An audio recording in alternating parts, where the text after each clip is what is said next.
Commander Lisa Harmon stood frozen at her station on Earth Defense Fleet headquarters. The massive display screen showed dozens of unknown ships appearing at the edge of the solar system. One moment, the space beyond Neptune was empty. The next moment, it was filled with vessels unlike anything humans had ever built. "What are they?" she asked, her voice steady despite the fear growing in her chest. No one answered. No one knew. The alarm systems blared as more ships appeared. They were shaped like arrowheads, their hulls dark purple with glowing blue lines running along their sides. Admiral Peters rushed into the command center. "Report," he shouted. "Unknown vessels, sir. At least 50 of them. They appeared without warning near Neptune and are moving toward Earth," Lisa said. The communications officer, Ben Harris, turned from his station. "Sir, they're not responding to any of our hails. We've tried all frequencies and protocols." Lisa watched as the alien ships moved with impossible speed. They crossed the distance from Neptune to Mars in minutes, not the weeks it would take human ships. "Launch all defense satellites. Get our ships in defensive formation," the admiral ordered. Lisa relayed the commands, watching as Earth's meager fleet of 30 ships moved to protect the planet. She knew it wouldn't be enough. The first attack came without warning. The lead alien ship fired a beam of blue energy that cut through 3 Earth vessels at once. No explosion, no debris. The ships simply disappeared.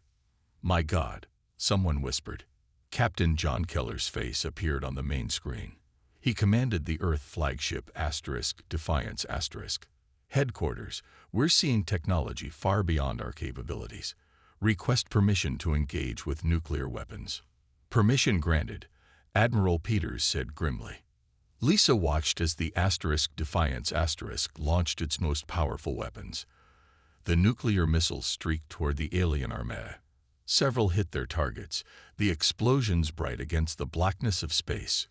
When the light faded, the alien ships remained undamaged. "They have shields," Lisa said, stating the obvious because no one wanted to believe it. The aliens returned fire. Blue energy beams struck Earth's orbital defense platforms. They vanished one by one.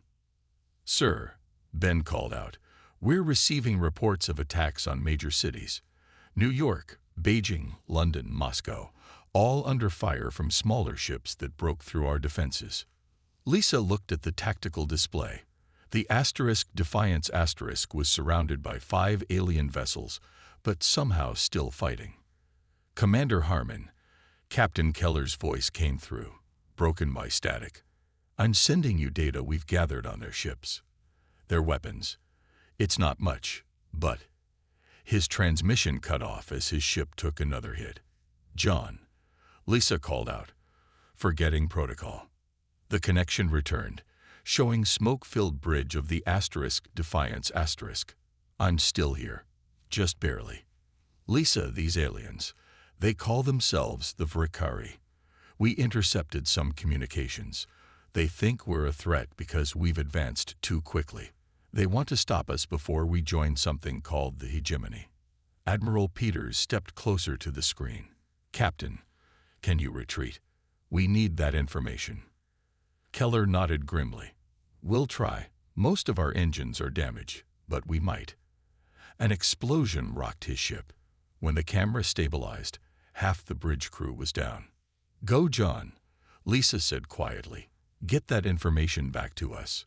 The *Defiance* turned away from the battle, limping toward the dark side of the moon where it might hide. Lisa watched as more alien ships entered Earth orbit. The defense fleet was nearly gone. Reports of ground attacks increased by the second.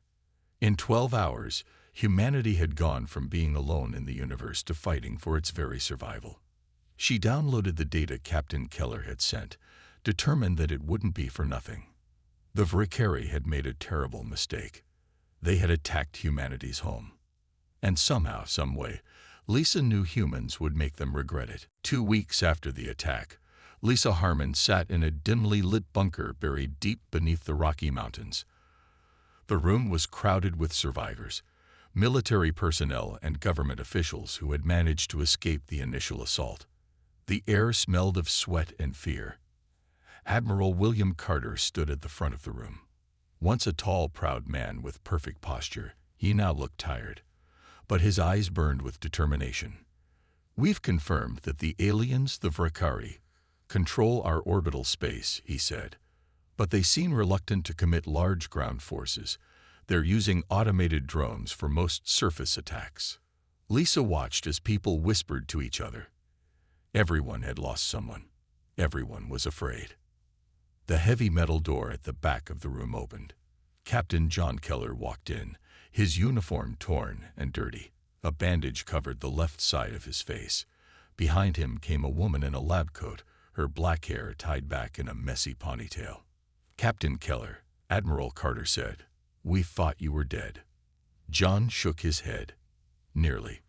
The Defiance crashed in the Mojave Desert. Most of my crew didn't make it."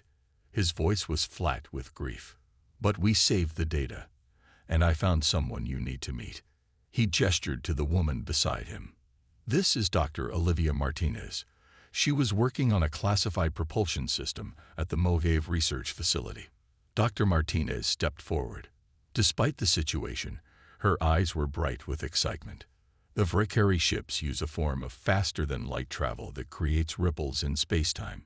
We detected these ripples before we saw their ships." Admiral Carter frowned. "How does this help us, Doctor? We're fighting for survival here." "Because," she said, pulling a small device from her pocket, "I was developing something similar. A drive system that could potentially match their speed." The room went silent. "You're saying you can make our ships as fast as theirs?" Lisa asked. Dr. Martinez nodded. "Maybe faster. My research was theoretical, but with the data Captain Keller salvaged from the Vrakari communications, I can finish it." Admiral Carter stared at the small scientist. "How long?" 6 months. Maybe less if I get the resources and people I need." For the first time in 2 weeks, Lisa felt a spark of hope. She looked around the room and saw the same feeling spreading across other faces. "We need to buy that time." Admiral Carter said, "We need to organize resistance on the ground while Dr. Martinez works." John Keller stepped forward. "The Vrakari aren't prepared for ground warfare. Their society has been spacefaring for so long they've forgotten how to fight on a planet's surface. Their drones are powerful but predictable." Lisa stood up. "We need to coordinate with other bunkers, other survivors. Create a global network." A man at the back of the room raised his hand. "George Sullivan, Marine Corps. My unit has been fighting the drones in Colorado. We've figured out some of their weaknesses." A woman beside him nodded. "Samantha Wells, Intelligence. I've been tracking their communication patterns. They're overconfident and sloppy. They don't encrypt everything." Admiral Carter looked at the faces around him. "Then we have work to do. Dr. Martinez will start her research here. Captain Keller will coordinate with other military units. Commander Harmon will establish our communication network. Everyone else, report to your department heads."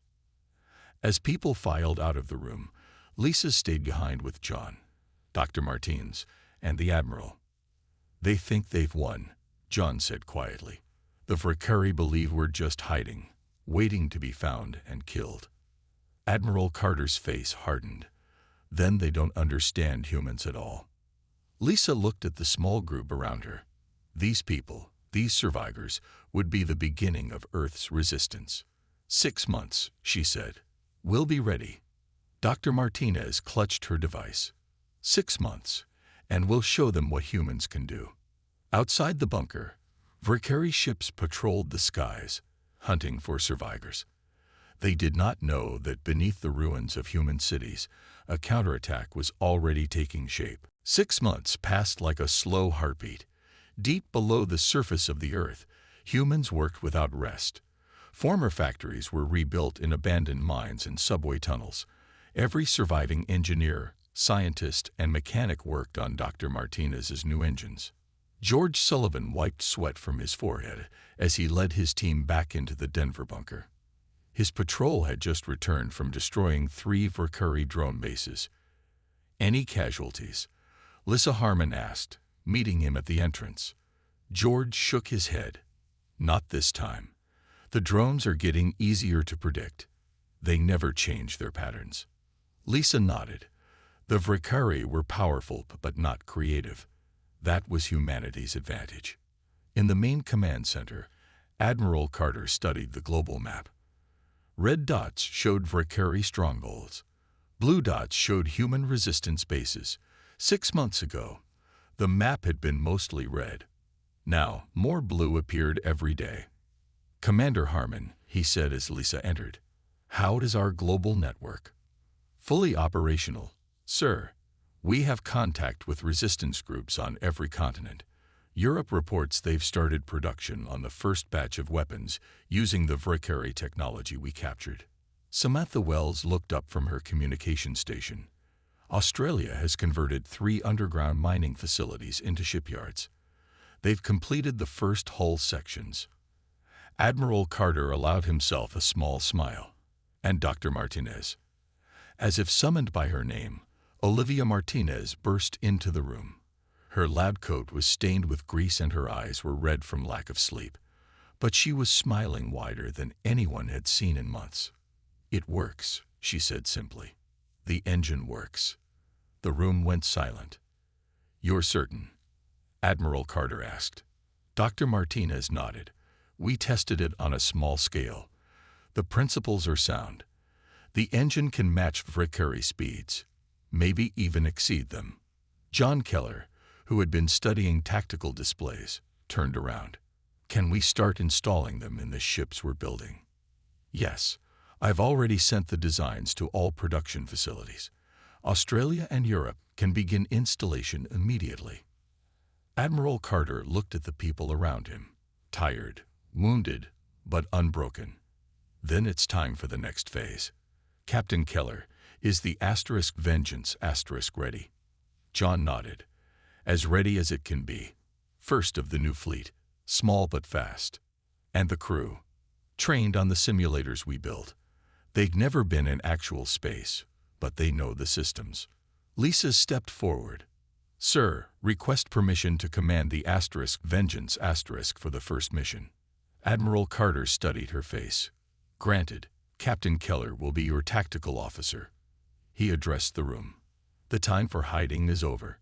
Now we show the Vrikari what happens when you attack humanity.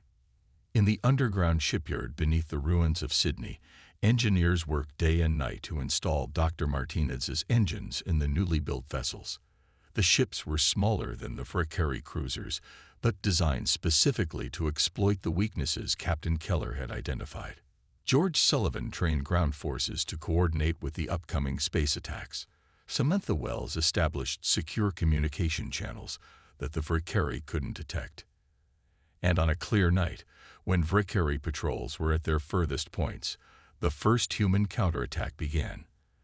The *Vengeance*, a sleek black ship with no external lights, rose silently from its hiding place in the Arizona desert.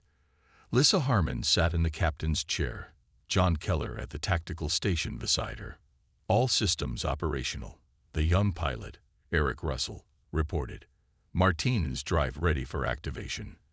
Lisa took a deep breath. Our target is the Vrikari command post on Mars. They won't expect us to have this capability. They think we're still hiding in holes in the ground, John said with a grim smile. Lisa nodded to the pilot. Take us out, Mr. Russell. Let's show them what humans can do when you attack our home. The *Vengeance* rose into the night sky, invisible to Vrikari sensors. The first punch in humanity's fight to take back their planet was about to land. The *Vengeance* moved through space faster than any human ship before it. Dr. Martinez's engine hummed softly, creating barely any vibration. Lissa watched Mars grow larger on the main screen. The red planet had been turned into a forward base for the Vrikari fleet. Enemy ships detected, John Keller reported from his tactical station. 3 patrol vessels in orbit around Mars. They haven't spotted us yet. Lisa nodded. Our stealth systems are working. How close can we get? Within firing range if we maintain current course, Eric Russell said from the pilot station. The young man's hands moved smoothly over the controls. Lisa studied the tactical display. The Valkyrie had built their main base near Olympus Mons, the largest mountain in the solar system. They felt safe there, believing humans couldn't reach Mars without being detected. Weapons status? She asked. Ready, John replied. We have 20 plasma torpedoes adapted from their own technology and 2 electromagnetic pulse generators. Lisa took a deep breath. This is what we trained for. Target their command center and communication arrays first. The Vengeance slipped past the patrol ships, its new stealth technology hiding it from Valkyrie sensors. They were now in orbit directly above the enemy base. Fire the first salvo, Lisa ordered. 5 plasma torpedoes shot from the ship, streaking down to the Martian surface. They hit with incredible force, erupting in blue explosions that shook the ground. Direct hits on the command center, John reported. Their shields weren't even up. Alarms suddenly blared through the ship. They've spotted us, Eric said. Patrol vessels changing course to intercept. Fire second salvo at the patrol ships, Lisa ordered. Then activate the Martine's drive for evasive maneuvers. More torpedoes launched, catching one of the patrol ships directly. It exploded in a burst of light and debris. One down, John said. The other 2 are firing. The Vengeance shuddered as enemy fire grazed its shields.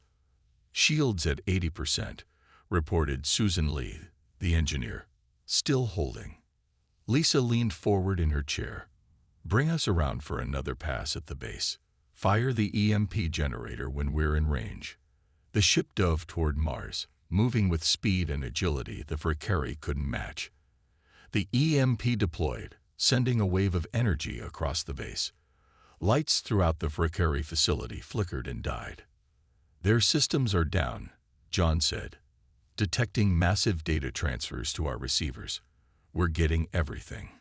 Tactical plans, fleet deployments, communication codes. Lisa felt a surge of satisfaction.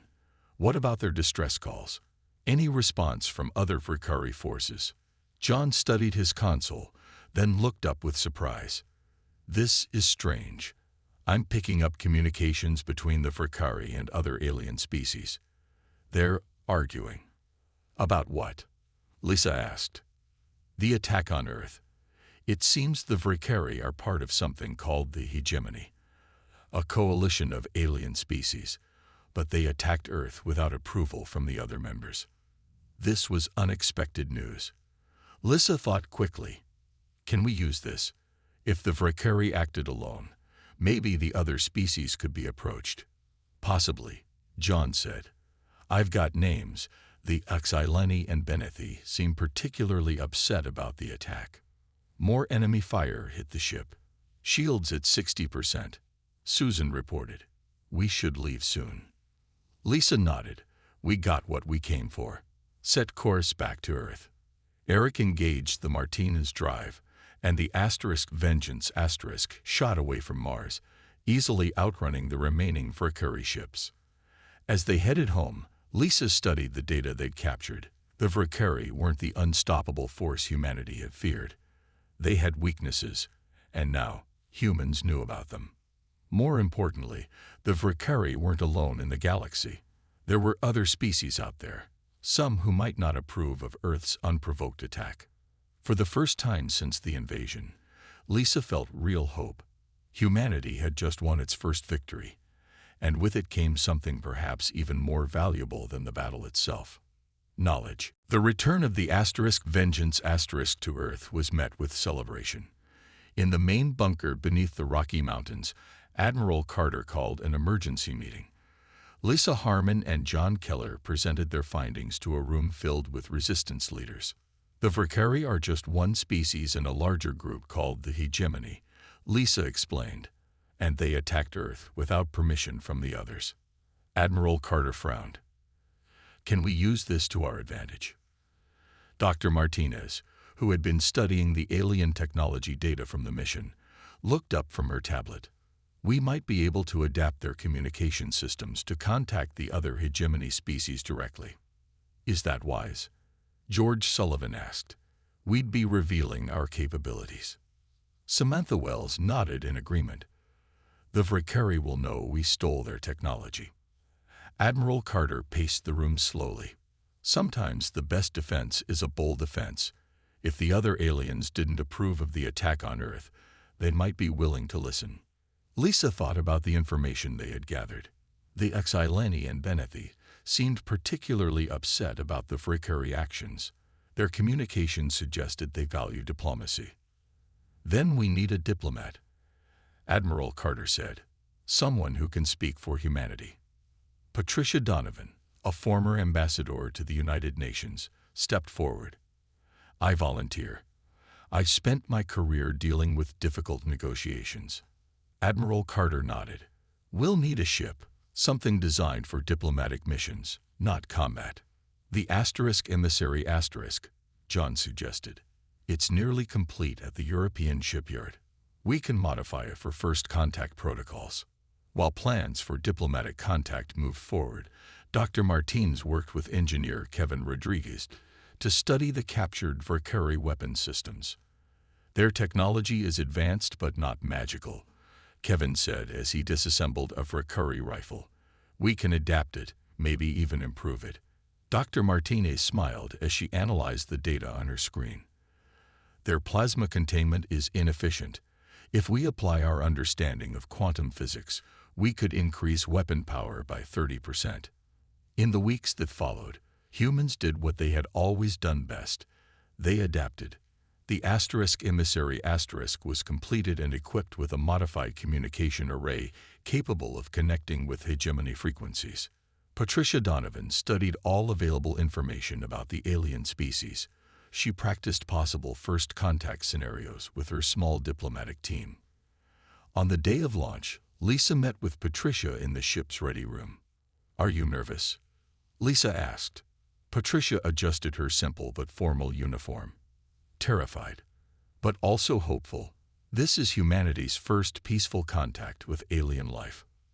Not exactly how we imagined it would happen, Lisa said with a small smile. No, but perhaps better than never making contact at all. The emissary * departed Earth under cover of a Vrakari patrolled shift change. Using coordinates taken from the stolen data, they set course for a neutral trading station where representatives of various hegemony species were known to gather. The journey took 3 days. Patricia spent the time rehearsing her opening message with her team. We need to be firm, but not threatening, she told them. We want them to understand that we were attacked without provocation, but also that we're open to peaceful relations. When they arrived at the trading station, a massive ring-shaped structure orbiting a red dwarf star, Patricia took a deep breath.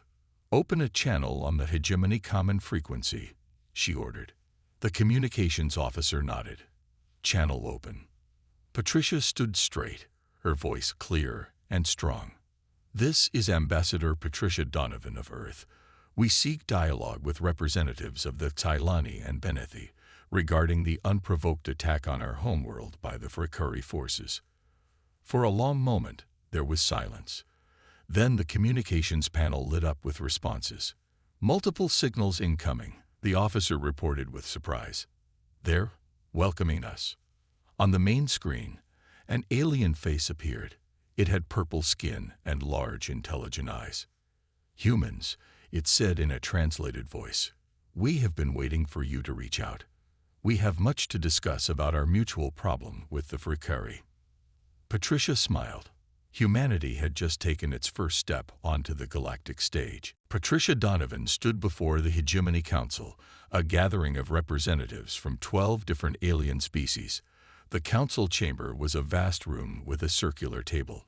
Each species had its own specially designed seat to accommodate their different body shapes. The Xylani representative, Trell, had been most helpful in arranging this meeting. His purple skin shimmered under the chamber lights as he introduced Patricia. Council members, I present Ambassador Donovan of Earth, here to address the matter of the Vrakari attack on her homeworld. Patricia stepped forward. She wore a simple blue uniform with Earth's new symbol, a planet with a shield, on her shoulder. Her voice was steady despite her nervousness. "Honored council members, I come before you representing a planet that, until recently, believed it was alone in the universe. Our first contact with alien life came in the form of unprovoked violence." The Vrakari representative, Krull, stood up angrily. He was tall with gray skin and sharp features. The humans were developing too quickly.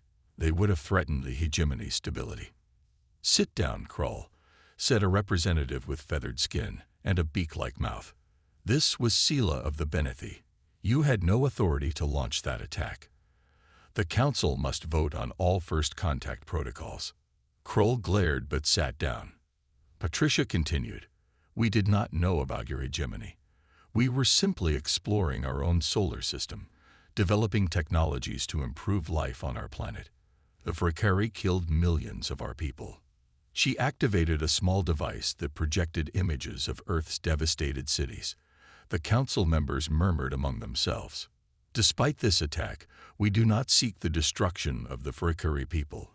We seek justice and recognition of our right to exist peacefully." Trell nodded approvingly. "The humans have shown remarkable restraint. Many species would have sought only revenge." Kroll laughed harshly. "Restraint? They attacked our Mars base. They stole our technology. After you attacked their homeworld," Sela pointed out. "What did you expect? That they would simply accept extinction?" The council chamber filled with heated debate. Some members sided with the Vrakari, arguing that primitive species often needed to be controlled. Others supported Earth's right to defend itself. Patricia waited patiently until the council leader, an ancient being named Zor, raised a hand for silence. "Ambassador Donovan," Zor said, "what does Earth want from this council?" Patricia looked each council member in the eye before answering. "We want 3 things. First, the immediate withdrawal of all Vrakari forces from our solar system. Second, assistance in rebuilding what was destroyed. Third, recognition of Earth as a sovereign world with the right to join the galactic community on equal terms." Krull stood again. "Ridiculous. They are barely space-capable.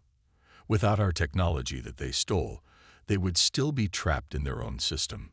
Before the council could respond, a new message came through on the main communication screen. It was Admiral Carter. "Ambassador Donovan, we have detected the Vrakari main fleet moving toward Earth. It appears they are ignoring the council proceedings and planning a final attack." The council chamber erupted in outrage. Krull smiled smugly. "It seems my government has decided to solve the human problem permanently," he said. Patricia turned to face him fully. Her voice dropped low, but carried throughout the chamber. "You attacked our home. This was your first and final mistake." She turned back to the council. "The Vrakari believe we are helpless without your intervention. They are wrong. But remember this moment, when they chose violence over diplomacy." Zor looked troubled. "The council is divided. We cannot reach a decision quickly enough to stop the Vrakari fleet." Patricia nodded, unsurprised. "Then Earth will defend itself. And when we've done so, remember that we came here first seeking peace." She turned to leave the chamber, her head held high. Behind her, several council members, including Trell and Sela, rose to follow her. The battle for Earth's future would not be decided in a council chamber, but in the void of space around humanity's home. Admiral Carter stood on the bridge of the newly completed flagship Retribution *. Through the view screen, he watched as Earth's hidden fleet emerged from their concealment around Jupiter and its moons. 50 ships of various sizes, all built in secret over the past months. "The Vrakari fleet will arrive in 30 minutes, Lisa Harmon reported from her position at Tactical. After the successful Mars mission, she had been promoted to fleet captain. "Their numbers are larger than we expected. Nearly 100 vessels." Admiral Carter nodded calmly. "They're overconfident. They believe this will be an execution, not a battle." John Keller entered the bridge, now wearing the uniform of a fleet tactical commander. "All ships report ready, Admiral." Martine's drive systems are functioning at peak efficiency on all vessels. Carter looked around at the crew, all humans who had survived the initial attack, all with reasons to fight. Begin Operation Thunderbolt. Move the fleet into position. The human ships moved with incredible speed and precision. Dr. Martins and Kevin Rodriguez had not only copied Valkyrie technology, but improved it. The Earth vessels were smaller but faster, more agile. Receiving transmission from the emissary *, the communications officer reported. Ambassador Donovan is returning from the Hegemony Council with 3 alien ships. Put her through, Carter ordered. Patricia's face appeared on screen. Admiral, the council was divided. They won't intervene officially, but the Thylani and Benethi have sent observer vessels. They want to witness what happens. Carter raised an eyebrow. Observers? Or allies? Not allies yet, Patricia said, but not enemies either. They're disturbed by the Valkyrie's actions. Very well. Have them stay back from the battle zone. This is humanity's fight. Patricia nodded. We'll take position behind Mars. Good luck, Admiral. The screen changed to show the approaching Valkyrie fleet, a wall of massive warships moving steadily toward Earth. They're still not detecting us, Lisa reported. Our stealth technology is working. Admiral Carter smiled slightly. Spring the trap. All ships execute attack pattern Alpha. The human fleet suddenly accelerated, emerging from their hiding places around Jupiter's moons. They moved in 3 distinct groups, approaching the Valkyrie from different angles. The Valkyrie are responding, John reported. They seem confused by our numbers and capabilities. The first shots of the battle were fired by the humans. Advanced plasma weapons, designed by Kevin Rodriguez using improved Valkyrie technology, struck the enemy ships with devastating accuracy. Direct hits on their lead vessels, Lisa reported. Their shields are holding but weakening. The Valkyrie recovered quickly and returned fire. Energy beams sliced through space, some finding human targets. The Pioneer and Defiant have taken damage, John reported, but they're still fighting. Admiral Carter watched as the battle unfolded. Human ships darted between the larger Valkyrie vessels, firing repeatedly before moving to new positions. It was a strategy born of necessity. They couldn't match the Valkyrian firepower, but they could outmaneuver them. Their formation is breaking down, Lisa said with growing excitement. They didn't expect us to be so fast. On the main Valkyrie flagship, Commander Vrax watched in disbelief as his fleet struggled against the human ships. How is this possible? He demanded. They were primitive. Their cities were in ruins. His tactical officer had no answer. The humans were using technology similar to their own, but modified in ways they hadn't seen before. Back on the Retribution Admiral Carter gave his next order. All ships target their command vessel. Concentrate fire. 20 human ships turned as one and unleashed everything they had on the Valkyrie flagship. Its shields flared bright blue, then collapsed. Their flagship is disabled, Lisa reported, unable to keep the satisfaction from her voice. Throughout the fleet, human crews cheered. For the first time in the 1,000-year history of the Valkyrie, their main fleet faced defeat. Near Mars, the Thylani and Benethi observers watched in stunned silence as the supposedly primitive humans turned the tide against one of the hegemony's most powerful military forces. The battle for Earth had begun, and humanity was winning. The battle ended with the Valkyrie fleet in retreat. Disabled ships drifted in space, while others limped away toward the edge of the solar system. The human fleet, though damaged, maintained formation around Earth like a protective shield. Admiral Carter stood before the main view screen on the Retribution *. Casualties, he asked quietly. 7 ships lost, Lisa replied. 12 more damaged but repairable. We estimate Valkyrie losses at 32 ships destroyed, 27 disabled. John Keller added, We've captured their flagship, sir. Commander Vrax is being held in the brig. Admiral Carter nodded. Send a message to the Hegemony Council. Tell them the Vrikari fleet has been defeated and Earth's solar system is now off-limits to unauthorized visitors. The mood across the fleet was a mix of grief for those lost and pride in what they had accomplished. Humanity had faced extinction and fought back against impossible odds. 2 days later, the Hegemony Council arrived in a massive vessel that dwarfed even the largest ships in either fleet. They requested permission to enter Earth orbit for peace talks. In the grand meeting room of the Retribution Admiral Carter, Lisa Harmon, and Patricia Donovan sat across from the council representatives. Zor, the council leader, spoke first. In my 500 years as council leader, I have never seen what humans accomplished in this battle. You were attacked without warning, with technology far beyond your own, and yet you adapted and prevailed. Kroll, the Vrikari representative, sat in sullen silence. His government had been forced to order the withdrawal of all remaining forces from Earth's solar system. We did what we had to do, Admiral Carter said simply. We defended our home. Trell, the Xylani, leaned forward.